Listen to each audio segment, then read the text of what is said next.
안녕하십니까. 한국MPL협회장 이영주입니다. 이번 내용은 제1편 가족법인 설립하는 이유입니다. 자, 1장 가족법인의 개념, 설립 방법, 설립 목적입니다. 가족법이라는 단어는 법률상 존재하는 용어는 아닙니다. 일반 법인인데 주주 구성이 가족, 특히 자녀를 중심으로 하여 설립된 법인을 일명 가족법인이라고 합니다.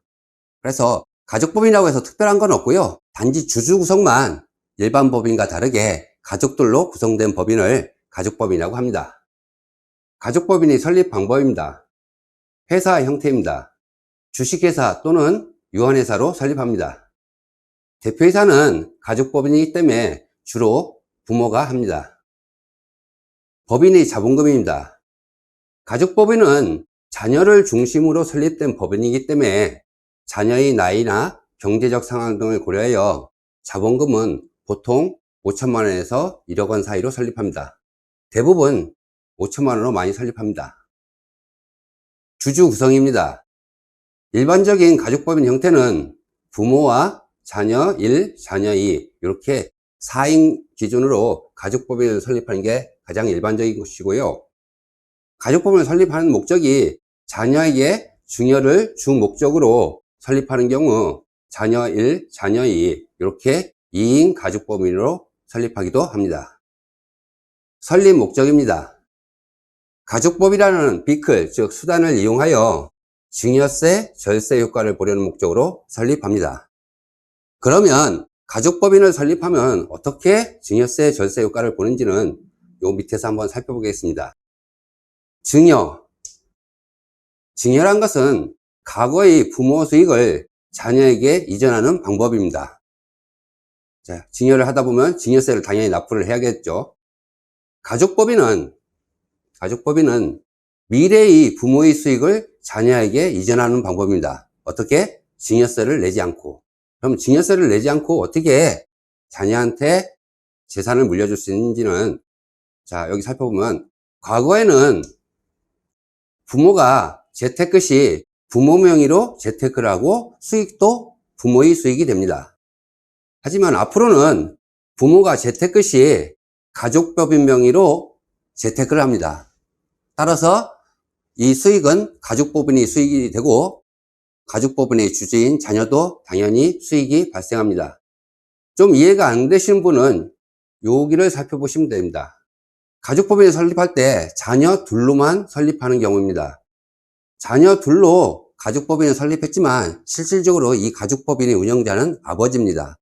아버지가 가족법인으로 활동하고 발생한 수익이 자녀한테 가게 됩니다. 주주인. 따라서 별도로 증여가 필요가 없습니다. 증여가 필요 없으니까 증여세도 당연히 나오지 않겠죠.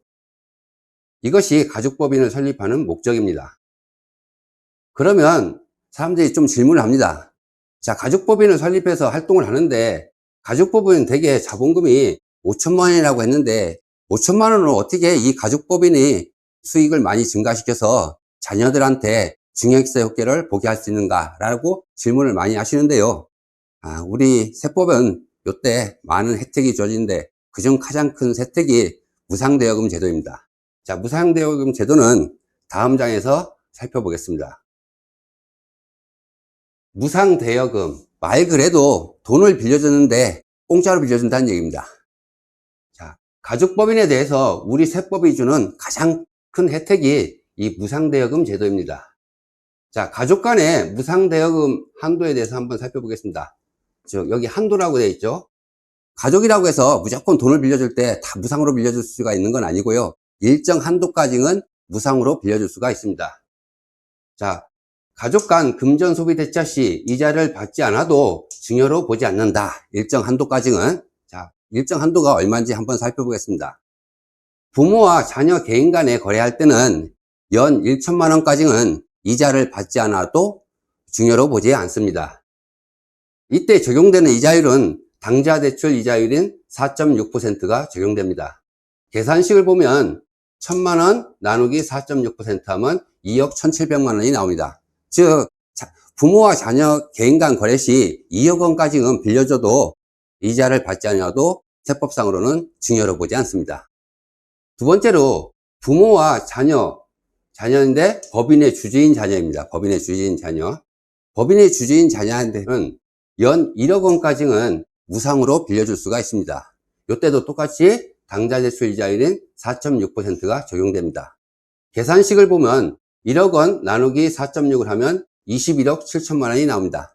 약 21억까지는 가족법인이 주주인 자녀에게 부모가 돈을 빌려줘도 이자를 받지 않아도 증여로 보지 않습니다.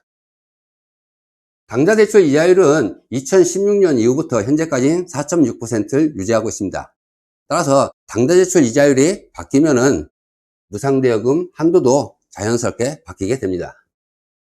자, 가족법인이 무상대여금 혜택을 이용하면 어떤 장점이 있는지 살펴보겠습니다. 가족법인은 자본금은 5천만 원 밖에 안 되지만 일반적으로 이 무상대여금 제도를 활용하여 법인의 수익을 올릴 수가 있습니다. 이렇게 가족법인이 올린 수익은 주주인 자녀에게 주주배당이나 급여 형태로 지급을 하게 됩니다. 이를 통하여 자녀의 소득이 증가하고 자산이 증가하게 됩니다. 두 번째로 자녀가 부동산 매입 시 국세청 자금 출처의 증빙 자료가 되고 또 부동산을 이용해서 담보대출을 받을 때 DSR 문제를 동시에 해결할 수 있는 장점이 있습니다.